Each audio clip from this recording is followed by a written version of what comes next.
In this interview, I'm joined by Martin Williamson, who is a partner at Latimer Hinks Solicitors, and he's responsible for the property department, specifically conveyancing for private house sales and developments and so on. Martin, we're recording this on the 1st of May, so we're nearly at the end of the second period of lockdown. Tell me what the position is at the moment in the sector that you deal with. Well, I think people have come to terms now with the new realities. People involved in the industry and indeed members of the public who are hoping to buy and sell, they understand that the government's guidance allows the process of progressing a transaction to continue, but that the activity that the government wants people not to do is to move house.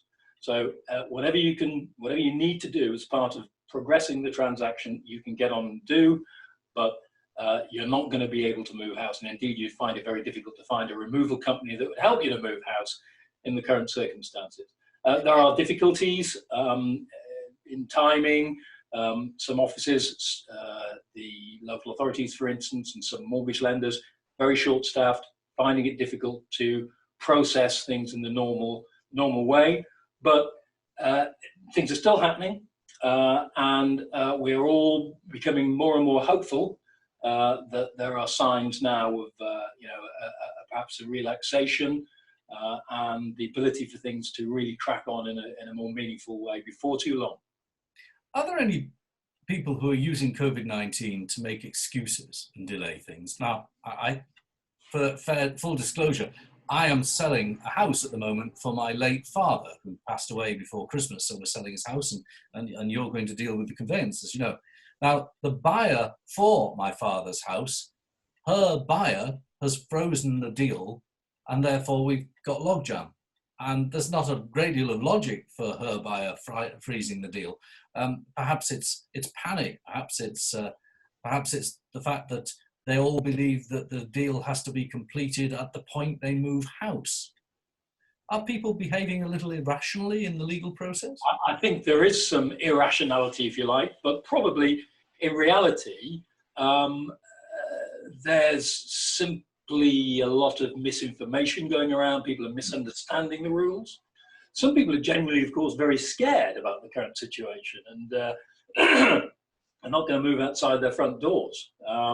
So it's difficult, perhaps, to genuinely identify somebody who's perhaps wrongly using the difficulties as a means to, achieve a particular objective or to drive things in a certain way. I dare say there's the room for that to be happening, and I'm sure there are some cases where somebody has found, the current situation helpful in buying themselves a bit of time. But it's quite difficult, really, to pin down exactly, where and when that might be. And I think generally, it's probably as well for people to take things on face value. Okay. Now, so moving on to the future, it is possible, I suppose, that there are pent-up deals like the one I've just mentioned that will transact after the lockdown has eased. And there you are in your legal practice, and there'll be people in mortgage practices, and there'll be people in the local authorities and the land registry that could be overwhelmed with 2 or 3 months worth of deals to transact all at once. Will you all be capable of doing so? Well, we hope so. There are obviously, when we have a number of members of staff furloughed, and those who haven't been furloughed, we've been picking up all of the work. But we certainly in this practice are very able to swing back into full-time activity just as soon as circumstances allow that. And I would think the advantage of the government's furloughing scheme, of course, is intended to be just that there can be this bounce back really very quickly. But you're right, there'll be a lot of backed up transactions, if you like, that will suddenly become active. And some of these large companies, these large conveyancing factories where they perhaps had 40 and 50 fee earners that have been furloughed, they're simply not going to be able to instantly work at the same rate that they used to. It's probably fair to say that it's not going, I don't think it's likely to happen like a breaking down. I think we're going to find, the restrictions lifted stage by stage, which allow a little bit more activity, a little bit more progress. If you've been waiting perhaps for a search to come back, you might find that coming back a bit quicker. You might find your mortgage offer being issued while you're waiting for it to be issued, but not everything is going to happen at the same time. So it's going to be manageable, I'm sure. What are your thoughts on the market generally? Because, there's a lot of talk about the economy being flat, but there's also some talk about a V shape going up, a recovery like that rather than like that. What are your thoughts on it? Well, would that one had a crystal ball? I'm inviting you.